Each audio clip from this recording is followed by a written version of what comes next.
12월 2일 수요일입니다. 오늘도 메리 크리스마스로 인사를 드립니다. 말씀 배달 왔습니다. 12월 25일을 향해서 우리가 믿음의 순례길을 떠나고 있는데 매일마다 첫 번째 크리스마스의 풍경을 스케치를 해보면서 그 가운데서 은혜를 받고 있습니다. 어제부터 시작을 했죠. 동방박사 이야기. 동방박사 세 사람이죠. 동방박사 세 사람 귀한님을 가지고 왔습니다. 산을 넘고 물을 건너왔습니다. 그리고 별을 따라 왔습니다. 그런데 정말 그럴까요? 성경에는 동방박사 세 사람이라는 이야기는 어디에도 나오지 않아요. 동방박사 이야기는 마태복음 2장에만 나오는데 거기에는 세 사람이라는 이야기가 나오지 않습니다. 2장 1절 보니까는 헤롯 왕 때에 예수께서 유대 베들레헴에서 나심에 동방으로부터 그곳이 어디라고요? 메이비 페르시아일 거다. 동방으로부터 박사들이 예루살렘에 이르러 말하되 그랬습니다. 동방으로부터 세 박사들이 예루살렘에 이르러 그러지 않고 동방으로부터 박사들이 몇 명인지 몰라요. 그러나 여러 명의 박사들이 예루살렘에 이르렀다. 그런데 왜 우리는 꼭 동방박사 세 사람이라고 이야기를 하는지 모르겠습니다. 아마 메이비 그들의 바친 예물이 세 가지였죠. 무엇이었죠? 황금과 유향과 몰약이었습니다. 그래서 세 사람이 아니었을까 이렇게 생각을 하는 것일 뿐이지 정말 세 사람인지 아닌지는 nobody knows. 아무도 알 수가 없죠.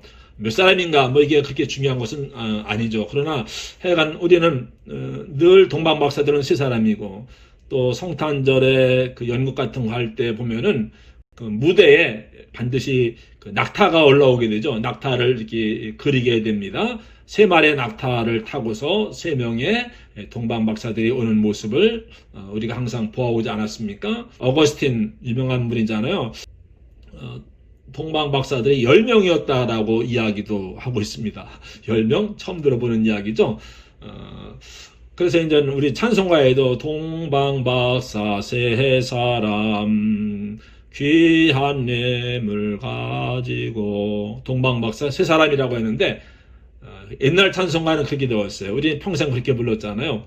근데 새로 나온 요즘 나온 그 새 찬송가에는 가사가 바뀌었다라고요. 어떻게 하냐면은 동방에서 박사들 귀한 예물 가지고 동방박사 세 사람이 어떻게 바뀌었습니까? 동방에서 박사들 귀한 예물 가지고 이렇게 되어 있습니다.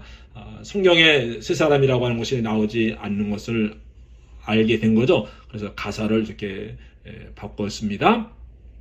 그들이 정말로 머나먼 길을 걸어서 아기 예수께 경배하기 위해서 왔습니다. 근데 그냥 온 것이 아니고 어떻게 황금과 유향과 몰약을 가지고 왔습니다. 뭐 너무 잘하는 것이잖아요. 근데 여기 황금과 유황이 아니고 유황이 아니고 그 냄새난 유황이 아니고 유향입니다. 유향과 몰약. 황금도 알겠고 유향은 알 것도 같고 근데 몰약은 뭔가? 황금, 유향, 몰약을 왜 들었을까? 또 사실 몰약이라고 하는 것은 이게 어떤 새로 태어난 아기에게 줄 선물이나 예물은 아니지 않습니까? 아시는 대로 이것은 시신에 뿌리는 그런 것인데 anyway 이런 것을 가지고 왔네요. 황금과 유향과 몰약입니다. 유향이 어떤 것인가? 또 몰약이 어떤 것인가? 오늘 여러분들에게 그 사진으로 좀 보여드렸는데 이런 것을 가지고 왔습니다. 근데 이제 황금과 유향과 몰약은 이런 것을 어디서 구했을까? 오다 구했을까? 아니면 처음부터 가지고 왔을까? 이진희 목사는 별게 다 궁금하죠. 그런데 이런 것이 아무데나 있는 게 아니거든요. 뭐 황금이야 뭐 그렇다 치더라도 금향하고 몰약은 이거 정말 그 당시는 귀한 것이었거든요. 아무데서나 나는 것이 아니었습니다.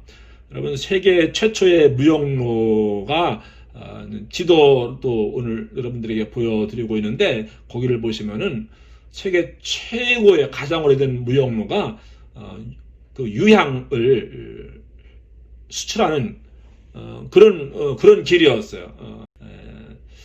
예. 유향이 바로 아무 데서 나는 것이 아니었고 고대에는 상당히 귀한 것이었습니다.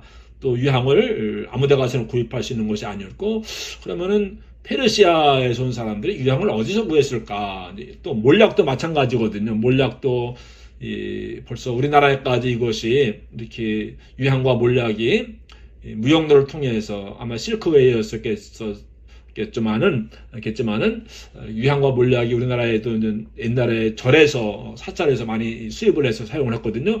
이것이 나오는 것이 이렇게 아무 데서 나오는 것이 아니거든요.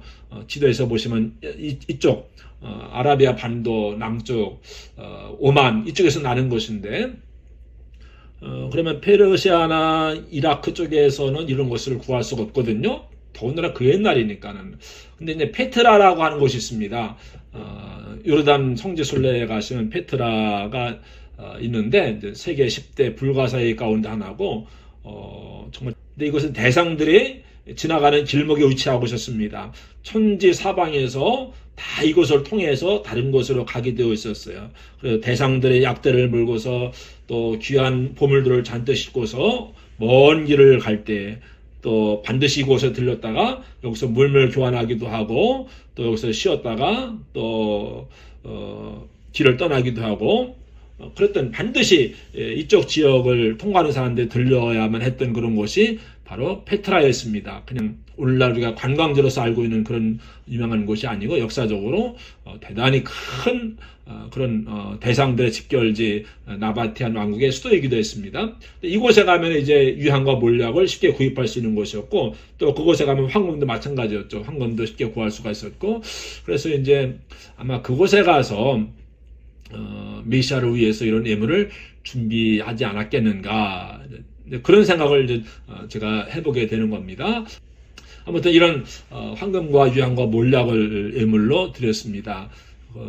몰약을 예물로 드렸다. 이거는 말씀드린 대로 이제 시신에 발라드리는 것인데, 새로 태어난 아기에게 몰약을 선물로 했다고 하는 것이 잘 이해가 되지 않죠. 그래서 이제 그 예수님 영화 탄생에 관한 영화 네티빌이라고 하는 영화에 보면은 마지막 장면에 몰약을 드리는 장면이 있는데, 황금이나 유향을 준비한 그 박사들은 아주 당당하게 아주 그냥 흐뭇한 마음으로 그 예물을 바치는데, 몰약을 가지고 온 이 동방 박사가 그 예물을 드릴 때는 쭈뼛쭈뼛하면서 아주 난처해하면서 이것을 드려야 되나 너무 송구스럽고, 그렇죠. 앞으로 고난당하시고 십자가 달려 돌아가시게 될 그 일을 위해서 어떤 예언적인 그런 의미가 있었겠죠. 몰약을 드린 것인데, 그것을 드리면서 그렇게 난처하고 아주 어떻게 해야 될지 몰라 하는 그런 모습이 눈에 띄었었습니다. 아무튼 오늘은 황금과 유향과 몰약을 예수님께 바치기 위해서 그 먼 길을 왔던 동방 박사들 이야기를 함께 살펴보았습니다. 우리도 황금을 드리지는 못할지라도, 또 유향과 몰약을 드리지는 못할지라도, 말씀드렸죠. 그것은 그 당시에는 참으로 귀한 것이었고, 그래서 그런 것들을 사고 팔기 위해서 대상들이 그 먼 길을 갔었고, 근데 이 동방 박사들이 그 당시에 가장 귀한 것들을 예물로 바쳤다. 그런 의미가 있거든요. 우리도 우리의 가장 귀한 것으로 이 동방 박사들처럼 하나님 앞에, 예수님 앞에 그런 마음의 예물, 믿음의 예물을 드릴 수 있는 성탄절이 될 수 있으면 좋겠습니다.